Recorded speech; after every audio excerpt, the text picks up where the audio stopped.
قرآن کی قسم، خدا کی قسم، اللہ کی قسم اور میرے باپ کی قسم تو یار یہ کر لے یہ کر لے، تو یہ کیا قرآن میں صحیح ہے یہ غلط ہے یہ کہ جو قسمیں کھا لینا 1 منٹ کے اندر، جہاں یہ چیز لے جائیں اللہ کی قسم بڑا اچھا ہوگا؟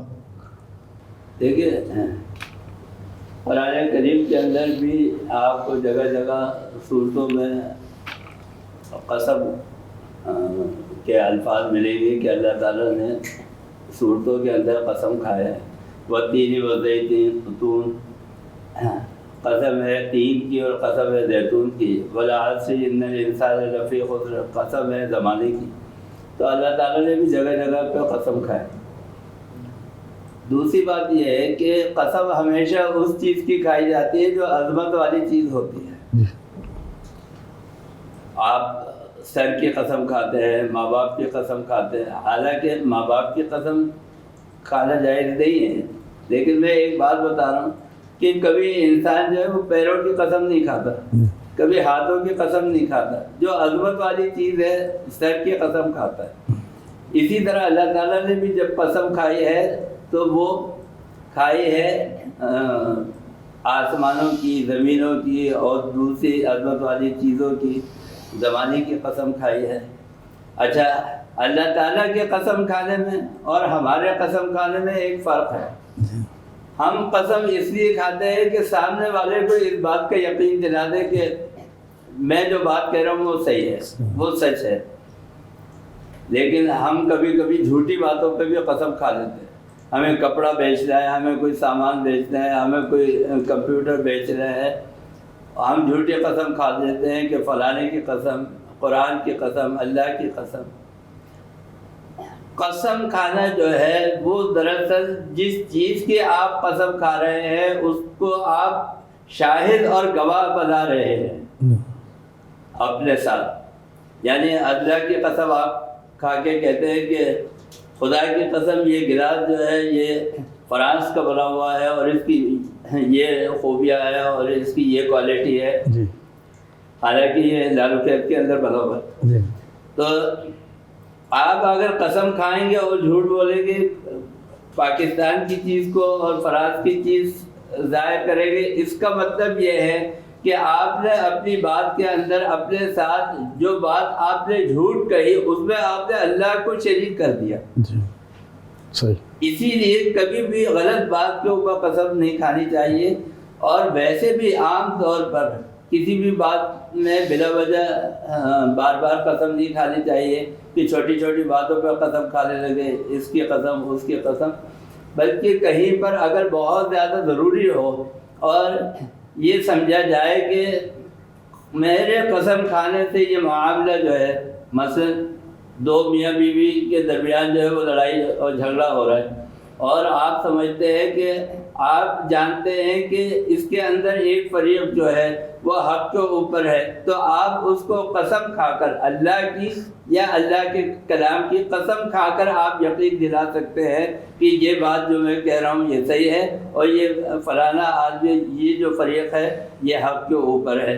اس لیے تو آپ کر سکتے ہیں، لیکن آپ چھوٹی چھوٹی باتوں کے اوپر قسم کھانا یہ صحیح نہیں ہے اور قسم کھانی نہیں چاہیے، اور سوائے اللہ کے اور اللہ کے کلام کے اس کے علاوہ اور کسی کی قسم کھانا بھی درست نہیں۔ مفتی صاحب ایک اور سوال ہے کہ شب قدر پہ اکثر بچے کیا یا تو بڑے بھی پٹاخے چھوڑتے ہیں، تو یہ کیا روایت میں ہے، جائز ہے یہ ہمارے مذہب میں؟ یہ دور دور تک بھی اسلام سے اور شریعت سے کوئی مطابقت نہیں رکھتا۔ جی، کوئی بھی ایسی چیز کی جو فطرت کے خلاف ہو، جو عوام کے مفاد میں نہ ہو بلکہ اس سے نقصان کا اندیشہ ہو، اللہ تعالیٰ نے اور اللہ تعالیٰ کے رسول نے ایسی کسی بات کا حکم نہیں دیا ہے۔ ہاں، ہمارے یہاں ہوتا یہ ہے کہ جب شب معراج آتی ہے تو اپنے خوشی کے اظہار کے لیے چراغاں کرتے ہیں، شب برات آتی ہے تو اس میں اپنی خوشی کے اظہار کے لیے آتش بازی کرتے ہیں، پٹاخے پھوڑتے ہیں۔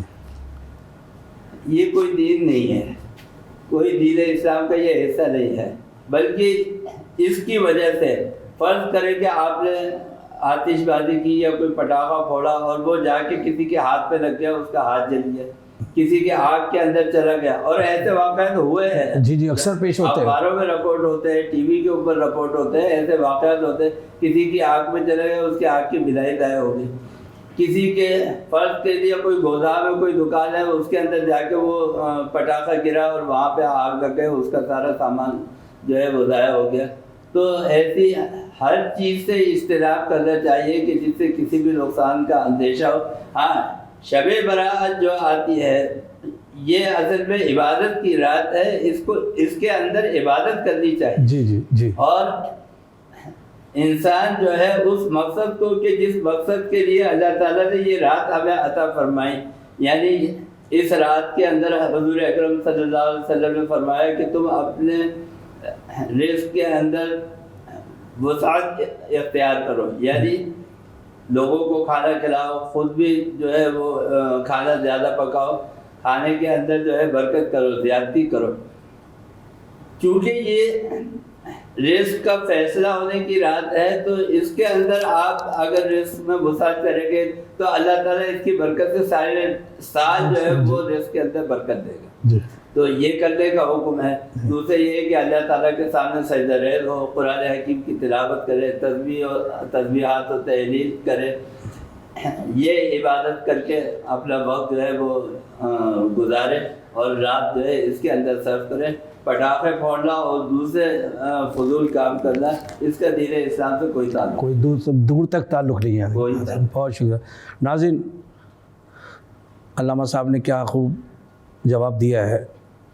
حضرت دوسرا سوال ہے میرا کہ انسان جب مر جاتا ہے, قبر میں اس کو لحد میں جب اتارا جاتا ہے, تو آپ نے دیکھا ہوگا کہ پانی بھی ڈالا جاتا ہے, کیوڑا بھی ڈالا جاتا ہے, اور ایک عہد نامہ دے دیا جاتا ہے اس کے, یعنی کہ کمر پہ اوپر یا کہیں بھی عہد نامہ رکھا جاتا ہے, بولتے جی عہد نامہ ضرور رکھنا ہے.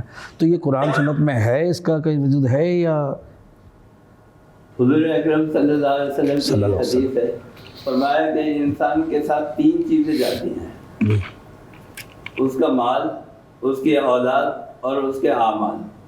فرمایا کہ 2 چیزیں جو ہے وہ تو واپس آ جاتی ہیں, اولاد بھی واپس آ جاتی ہے, اس کا مال بھی جو ہے وہ واپس آ جاتا ہے. ایک چیز رہ جاتی ہے, وہ ہے اس کے اعمال.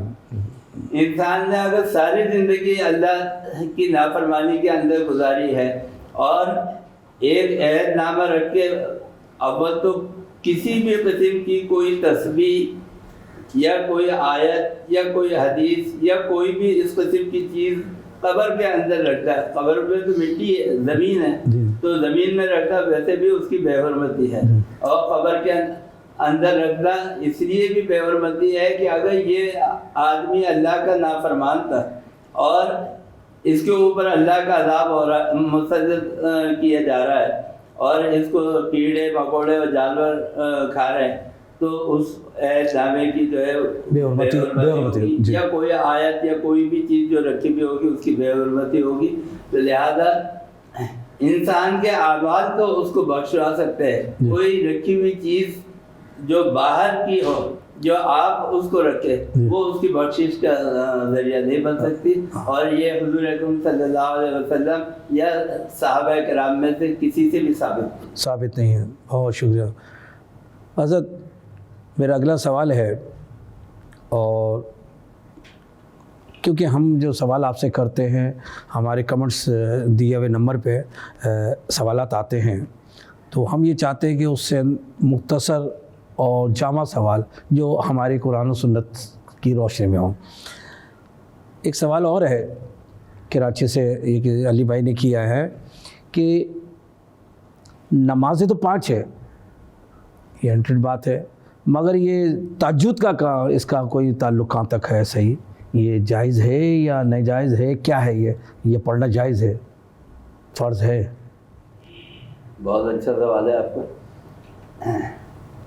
امت کے اوپر اللہ تعالیٰ نے شب معراج میں جب سرکار دو عالم صلی اللہ علیہ وسلم اللہ تعالیٰ کے پاس عرش پر تشریف لے گئے, تو وہاں پر 5 نمازیں فرض ہوئی, جو کہ 50 سے 5 ہوئی. تہجد کی نماز ایک ایسی نماز تھی کہ جس کا حکم سرکار دو عالم صلی اللہ علیہ وسلم کو دیا گیا اور فرمایا کہ یا ایھا المزمل قم اللیل الا قلیلا نصفہ او انقص منہ قلیلا، کہ تم رات کے اگلے حصے کے اندر یعنی جب آدھی رات ہو جائے تو اس کے اندر تم کھڑے ہو جایا کرو، ایک قبلی والے تم کھڑے ہو جایا کرو، قلیلا نصفہ او انقص منہ قلیلا، یا آدھی رات یا اس سے کچھ کم، یعنی جتنے آپ کی استعداد ہو، جتنی آپ کی قوت ہو، اتنا آپ جو ہے کھڑے ہو جایا کریں۔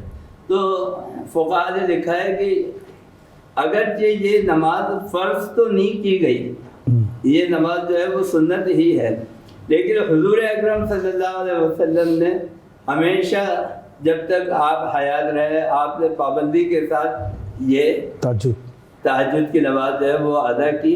اس سے علماء کرام فرماتے ہیں کہ حضور اکرم صلی اللہ علیہ وسلم کے اوپر یہ نماز فرض تھی، لیکن امت کی مہربانی کے لیے کہ امت دن کی نمازیں پوری نہیں کر سکتی تو پتہ نہیں رات میں اٹھ سکے یا نہ اٹھ سکے، تو اللہ تعالیٰ نے یہ کرم فرمایا، مہربانی فرمائی کہ امت کے اوپر فرض نہیں کی، لیکن سرکار دو عالم صلی اللہ علیہ وسلم کے اوپر یہ فرض تھی، اور آپ صلی اللہ علیہ وسلم نے اس کو ہمیشہ ادا فرمایا، اور اس کی بڑی فضیلت جو ہے آپ نے بیان فرمایا۔ ماشاء اللہ ماشاء اللہ۔ ناظرین کیا خوب جواب دیا ہے علامہ صاحب۔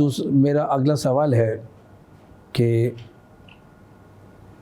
بڑا ایک لوگوں کی سمجھ میں آئے گی، خانہ کعبہ کے اندر ہم جاتے ہیں تو کہیں بھی کھڑے ہو کے نماز پڑھ رہے ہیں، کوئی تعاون نہیں ہے مگر خانہ کعبہ کے سامنے ہو، چاہے کسی سمت میں ہی ہو خانہ کعبہ کے اندر، مگر مسجدوں میں دیکھا جائے یہ کعبہ ہے بھائی ادھر ہی پڑھے، ادھر نہیں پڑھ سکتے، تو یہ کیا ہے؟ جب ادھر خانہ کعبہ میں کہیں بھی پڑھ سکتے تو مسجد کو کیوں تعین کر دیا؟ یہ کیا ہے؟ اس کی ذرا روشنی فرمائیے۔ آپ نے اگر غور کیا ہوگا تو خانہ کعبہ میں بھی جو نماز ہوتی ہے وہ امام مغرب کی سمت ہی کھڑا ہو کے نماز پڑھتا ہے اور پھر اس کے پیچھے سب لوگ پڑھتے ہیں۔